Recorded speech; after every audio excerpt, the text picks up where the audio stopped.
During the last fiscal quarter, if you got caught up in the day-to-day of the markets, it was a wild ride. Just looking at the S&P as a benchmark, the S&P saw some fairly steady upward growth for about the first two-thirds of the quarter and then appeared to plummet for the next month, and this drew some pretty big Chicken Little headlines from publications saying that the sky was falling. All that being said, if you were like us, we try to look at the bigger picture and not get too caught up in the day-to-day madness that leads to emotional decisions rather than rational decision-making. And from an overall market return perspective, the third quarter proved to be pretty uneventful, and even the S&P numbers were pretty flat. For instance, the S&P 500 index returned 0.58%, and the S&P Global Broad Market Index returned negative 1.03% in the quarter ending September 30th, 2021. During the quarter, we saw a continuation of the substantial year-to-date outperformance of cyclical sectors such as financials and real estate. We also saw a number of great businesses underperform not only these cyclicals, but the S&P 500 and S&P Global Broad Market Indices as well. While some people look at declining stock numbers and, like Chicken Little, see the sky falling, when businesses are retaining their intrinsic value but the price is falling, we see it more like an opportunity or an item at a store going on sale and an opportunity for upside potential. On the other hand, if we think we see the value dropping but the price remaining stable or increasing, we see it as something with increasing downside potential. Where appropriate, given client-specific tax considerations, we've tried to take advantage of this divergence between value and price by opportunistically trimming or exiting some of our more cyclical businesses, such as the dominant U.S. banks and brokerages, and adding to existing or new positions in some of our favorite, less cyclical, faster-growing global champions, many of whose stock prices have recently underperformed. So here are 4 new investments we made recently and why we find the long-term prospects of these businesses to be so attractive. All right, the first one, Amazon. Amazon is far and away the largest e-commerce company in the United States. With 40% market share, the next largest is Walmart with 7% share. Possibly even more importantly, Amazon Web Services, AWS, is the largest cloud service provider in the world with 33% market share. The next largest is Microsoft with 19% share. Both of these businesses are dominant networks with high switching costs in industries that we believe can continue to grow much faster than GDP for many years to come. In the case of e-commerce, Amazon benefits from physical network effects as a result of its unrivaled distribution network of warehouse, transportation, and other delivery infrastructure, and from two-sided network effects as a result of its unrivaled marketplace connecting consumers with both third-party sellers, which now represent a staggering 56% of total product sales on Amazon, and advertisers, a small but rapidly growing part of Amazon's e-commerce business. Additionally, Amazon benefits from high switching costs due to 1, Amazon Prime, which gives consumers access to unlimited and faster free shipping on millions of items, as well as to services such as Prime Video and Prime Music. And 2, its device media ecosystem where consumers build out content that is hard to transfer to other services, such as Kindle, Kindle Fire, Amazon Fire TV, Prime Video, and Audible. Furthermore, e-commerce still only accounts for 19.6% of US retail sales. We believe will enable Amazon's e-commerce platform to grow at higher than GDP rates for many years to come. Finally, India, where Amazon and Flipkart are the 2 dominant e-commerce platforms with roughly 31 to 32% market share, has incredibly exciting long-term growth prospects. With low GDP per capita, about $1,900 versus the US at $63,544, low e-commerce penetration, 4.7% in 2019, fast growth projected to grow at 27% compounded annual growth, and fairly soon the largest population in the world, 1.4 billion and growing. We believe Amazon India can rapidly and profitably grow for decades. In the case of cloud services, which allow companies to outsource their key information technology needs, such as computing, storage, networking, database, and analytics, Amazon's AWS benefits from physical network effects as a result of its unrivaled global network of data centers, including over 80 availability zones across 25 regions, over 100 direct connect locations, and over 200 edge locations. These network effects are so strong, and the investment required to build the network is so massive that Google Cloud Services, the third biggest cloud service provider in the world with annualized revenues as of Q2 2021 of $18.4 billion, is still experiencing annualized operating losses of $2.4 billion. AWS also benefits from protocol network effects. Because of the complexity of cloud environments such as AWS, it can take years for a software engineer to become an expert in just one of them. When combined with the fact that the market for software engineers is both liquid, i.e. many software engineers change jobs pretty frequently, and global, it's no surprise that the global cloud services market has coalesced around only a few industry standards or protocols. Furthermore, AWS benefits from an App Store-like network that connects AWS customers with third-party software providers who've created applications for use on AWS. As if three types of network effects weren't enough, AWS also possesses extremely high switching costs, since it's incredibly costly both in time and money, and risky to migrate core IT infrastructure from one cloud service provider to another. Lastly, AWS operates in an industry with attractive long-term growth tailwinds. Cloud services accounted for only 9.1% of global enterprise IT spending in 2020, which we think will enable AWS to grow significantly faster than GDP for many years to come. Okay, the second one, CoStar Group. CoStar Group is a data aggregation and analytics firm with a dominant position in commercial real estate information services. CoStar Group benefits from what we call a data network effect, which we define as a situation where companies in an industry all contribute their data to one centralized compiler, who then provides industry-wide statistics and analytical tools that help each company reduce their risk and increase their return relative to a situation where everyone hoards their data. This arrangement solves a classic prisoner's dilemma problem and works as long as the trusted third party, which essentially gains a monopoly, doesn't abuse its position. In the commercial real estate industry, CoStar Group is the trusted third-party monopoly data provider. CoStar Group collects its data on commercial real estate properties from conversations with brokers, from on-site inspection and aerial surveillance of properties, and from real estate transaction data on the multifamily platforms it owns, such as LoopNet and Apartments.com.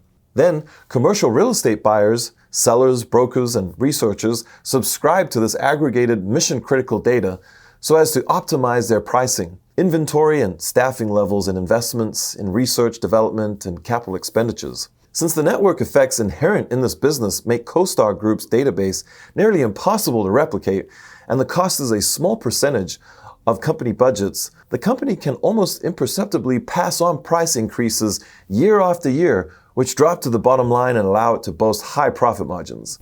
Due to its pricing power, its international growth, and its market share gains in multifamily buyer-seller marketplaces, we believe CoStar Group is likely to sustainably grow both pricing and volume faster than the commercial real estate industry, which has itself grown as fast as GDP over the long term. Furthermore, we believe CoStar Group's profits and cash flows should prove to be much less cyclical than the commercial real estate industry as a whole. In contrast to CBRE, another business in commercial real estate that we like and own, where a significant percentage of its revenue is dependent upon the number and size of real estate transactions that take place in a given year. CoStar Group's access or no-access subscription-based revenue model, combined with the mission-critical nature of its property and transaction data, make its cash flows fairly cycle-independent.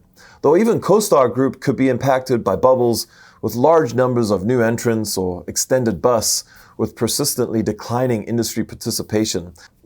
Frankly, no business is completely immune to all these cycles. We think CoStar Group's strong business performance in COVID-disrupted 2020, during which revenue grew 19% and gross profit grew 22%, emphatically demonstrates this business stability. All right, the third one, S&P Global.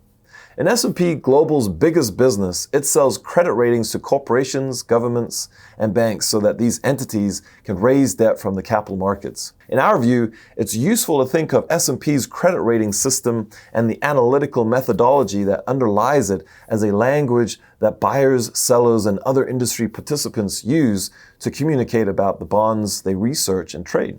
Languages are complex and require a significant amount of time and energy to learn. So most global information marketplaces tend to coalesce around one or two standards or protocols. In the case of the bond market, S&P and its main competitor Moody's have long dominated the global credit ratings market with far larger protocol networks and far more data than any of their competitors. Additionally, the scope of their networks is unmatched. They provide corporate, government, and structured product credit data going back, in some cases, over 100 years. And they provide analytical support and software that increase the use cases for the data. Moreover, most corporations and governments, along with most large endowments, pension plans, and sovereign wealth funds, are run by employees instead of owners, further solidifying S&P's competitive position because employees are incentivized to make the safe choice, in this case by hiring an industry leader like S&P for their credit rating needs instead of an upstart. Finally, the company's protocol and data network effects have been reinforced by regulation. For much of S&P's history, the U.S. government and its various regulatory bodies made S&P and a few other specially designed rating agencies so important to banks' bond purchases that it made their ratings almost mandatory for most corporations and governments. As a result of these network effects, principal agent incentives, and regulatory advantages, S&P is able to generate incredibly attractive financial returns by charging corporations approximately 7 basis points to rate their bonds, while creating much larger economic value by saving these corporations as much as 30 to 50 basis points in annual borrowing costs. Finally, S&P Ratings operates in an attractive industry that possesses favorable long-term growth prospects. Debt issuance has historically grown at least as fast as GDP, and capital market bond issuance has grown even faster as it has taken share from banking loans. Over the long term, we believe this GDP or better growth is likely to continue. S&P Global's biggest business is index construction and analytics. In other words, S&P publishes indices such as its flagship S&P 500 index that are used by investors and allocators in stock, bond, derivative, and commodity markets to communicate about investment performance. Similar to the credit ratings industry, the leaders in indexing benefit from protocol network effects, data network effects, and principal agent incentives. As a result, one or two standards dominate the indexing market for each country or investment category. In the case of S&P Global, its S&P and Dow indices are the dominant indices that global industry participants use when communicating about United States stock and derivative performance. Additionally, some of its international indices also have meaningful market share. S&P Global also maintains strong indexing market share in a number of commodity markets through its Platts division. Finally, the index provider business benefits from the growth of capital markets, which we believe will continue to grow faster than GDP over time, as well as from secular trends within capital markets such as indexing and the slicing and dicing of portfolios based on ESG characteristics. In addition to its credit rating and indexing businesses, S&P Global also owns financial market data providers such as Capital IQ and SNL, which benefit from switching costs. Since these products are commonly integrated into spreadsheets and other customer workflow, customers are resistant to changing providers, though they may be induced to switch by a sufficiently compelling pricing offer from a competitor such as Bloomberg, FactSet, and Refinitiv. Finally, S&P Global is expected to close its proposed merger with IHS Markit in Q4 2021. This acquisition will further bolster S&P's financial markets data and index offerings, as well as expand S&P Global's information services portfolio by adding strong offerings in industries such as energy and transportation. As a result of the industry and competitive dynamics of its various business lines, we believe S&P Global is likely to grow volume and pricing at attractive rates for years to come. Furthermore, and remarkably, S&P Global's businesses require very little incremental capital to add another user, leading to incredibly higher incremental and overall returns on capital. We believe these characteristics increase the earnings multiple investors should be willing to pay for this company. Finally, Apple. Apple is partly a luxury goods company and partly a software company. First, Apple has created a global network of consumers who strongly associate its brands with wealth, social status, innovation, and creativity. This is called a belief network effect. And just like in the cases of other network-driven businesses, the value of the network scales exponentially relative to the size of the network, leading to winner-take-most outcomes. But in the case of luxury goods brand networks, this winner-take-most dynamic doesn't show up in the number of units sold by the company. Rather, it shows up in the dollar value captured by the brand. You can see this effect most clearly by looking at lists of the most expensive items ever sold in a given luxury category. Automobiles are a great example of this. Ferraris account for 59% of the dollar value share of the top 100 most expensive automobiles ever sold, 75% of the dollar value share of the top 10 most expensive cars sold, and a whopping 83% of the dollar value share of the top 5 most expensive cars sold. In other words, the more clearly the purchase relates to social status, signaling as opposed to driving utility, the more clearly Ferrari dominates the value capture. And this general pattern plays out in most other luxury categories, with Hermes dominating luxury handbag value capture, Patek Philippe dominating luxury watch value capture, and Nike and its Jordan brand dominating luxury sneaker value capture. In Apple's case, it's even more dominant in mobile phones than Ferrari is in automobiles, with 95% of the value capture in the top 10 most expensive mobile phones ever sold, and 100% of the value capture in the top 5 most expensive mobile phones ever sold. Moreover, in Q1 2021, Apple captured 42% of global smartphone revenue, even though it only accounted for 16.8% of global units shipped. What makes Apple different than many luxury goods companies is that it also benefits from network effects and high switching costs as a result of the software part of its business. Apple's most powerful network effect from software perspective is its App Store, which connects consumers with application software providers. Because consumers derive exponentially increasing value from app stores, with more app choices and application software providers derive exponentially increasing value from app stores with more consumers, the global mobile operating system market has developed such that just 2 players control over 99% of it, with Android at 73% market share and Apple at 26% market share.